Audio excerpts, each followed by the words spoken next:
So I'm just going to quickly show you how I make a soldering iron adapted for the removal of guitar frets. So it's 10 millimeter, and this one's kind of toast. It's been used a little too much over the years, and it's all bent and squishy. So I'm gonna see if I can show you how I'm gonna file a little notch into the tip. I'm gonna take this one here and I'm gonna split it, and then I am going to file a little groove so it sits on top of the frets.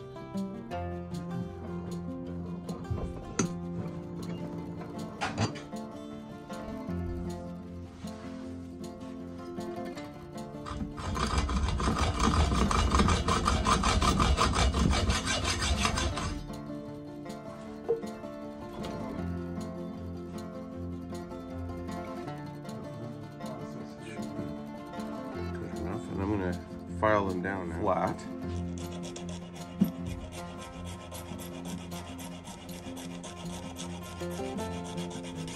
And then I'm going to file a little groove on the top, just a simple V groove.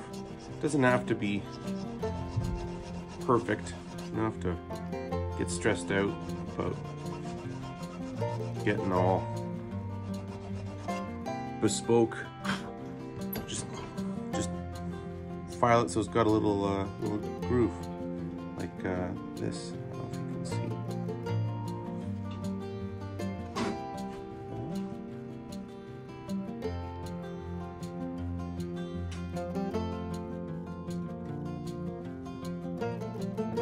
This one here is a bit of a mess.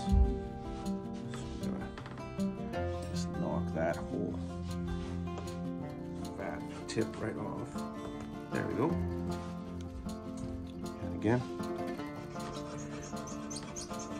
file that. So it's nice and flat now. Next, I will do a little angled groove. You could use a round file, I suppose, if you wanted to. The whole idea is this little groove is going to be sitting on top of the fret. Like that. Now I'm going to put it back into the soldering iron. So let's put the soldering iron in the vise so you can see what I'm doing. It's not rocket appliances, folks. I should add that this idea isn't even my idea. So I think you should all know that Lewis Parker from East City Guitars in Peterborough, Ontario told me about it, and I thought it's genius. And the reason that I'm showing you this is because a lot of people I've seen on the interweb use a soldering iron like this. And when you use a soldering iron like this to remove frets, you're not actually doing an efficient heat transfer at all. It's just a waste of your time. So I used to be opposed to using heat because people would always pull out these little pencil style soldering irons.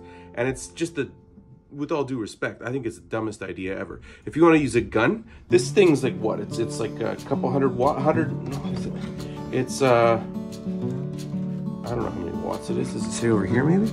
It's 140 watts. Okay, so we got 140 watts versus 35 or 45 watts. There's no comparison. The whole idea with this is it's going to short out the fret. It's going to use the fret as part of the circuit, and the fret is going to heat up. So you're not going to be putting a concentrated amount of a small amount of heat on one part of the fret. Instead, you're going to use this, and you're going to have an efficient heat transfer. So the entire fret will become part of the circuit, and it's going to make it super hot, super fast. You could probably pull all the frets out of a guitar in like 5 minutes, not like half an hour or whatever. You're not going to get chip out like you would normally either with that loser soldering iron. When you're putting these together, you're going to want to make a little bit of a bend on the end over here. You can take a pair of pliers and just bend it over a little. The whole idea is just so there's a little bit of resistance, so it sits nice and strongly. See that? So then, put this in the soldering iron. I'm going to wrestle with it for a little bit. Let's see if I can get it to sit how I want it to.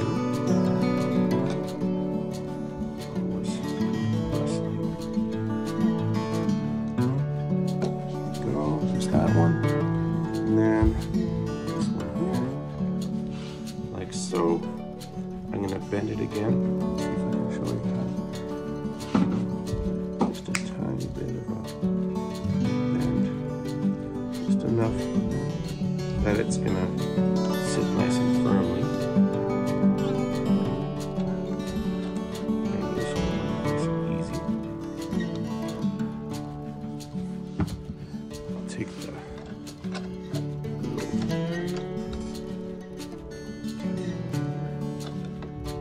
you're using a Weller style gun.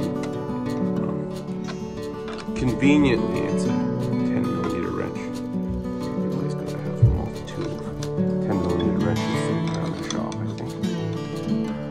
Got 3 at this bench alone.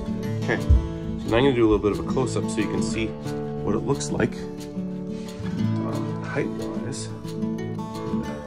See if I can even it out. Yeah, that looks pretty good. So there we go. And next, I'm gonna show it in action. So now, I got this old Martin.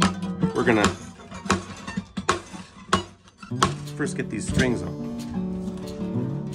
So this old friend is a candidate for, not even a candidate, it's gonna be getting a truss rod put in.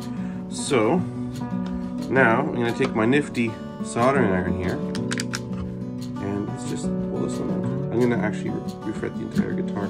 But do you see how the groove on this soldering iron, it touches the outer 2 sides of the fret? And I gotta plug it in first, I guess. Nicely.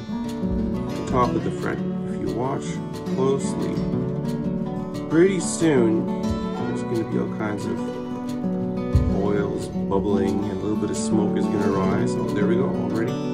It's nice and hot. There's a beautiful smell of sweet Brazilian rosewood. Oh, it smells good.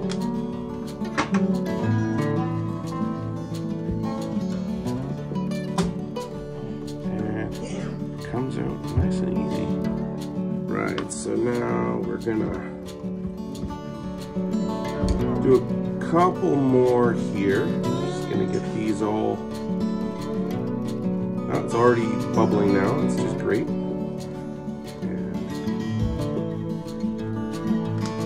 And like, you're not gonna electrocute yourself either. Like, it's not as though you're like being tasered. This is just short-circuiting and heating up. But you don't want to like lick that or burn or touch it for that matter.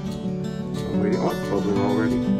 Nice. And in fact, don't use the pen style soldering iron. That's my point. If you watch these guys, you know what? And God bless all you fine people out there who use the pen style soldering irons. But change your ways, please, for your own sake and everybody around you. Like, I'll show you what happens with the pen style soldering iron in a second after I take this fret out, because it's already nice and hot. And so I don't have to worry about getting teared out. The guys with the pen style soldering irons, when you do that, you're not actually heating anything up. It's just pretend. It's like this. You're gonna heat it up and you're gonna run the soldering iron across the fret for a little while, and you're gonna think that you're heating it up. But as soon as you go to this side, then this other side is cold. And then as soon as you go to this side is cold, because you're not heating up enough, because it's a lousy soldering iron. If you have a pencil soldering iron that goes up to 140 watts, you're too hot for soldering electronics, and you got the wrong soldering iron. So you should have 2 soldering irons. This style for soldering electronics, and the gun style for removing frets. And if you do that, I guarantee, as long as you do everything correctly, you'll have an easy time and your life will be changed. And I'm only showing you this video because it's been really helpful for me. And thanks to Lewis Parker, I have an easy time. Have a great day.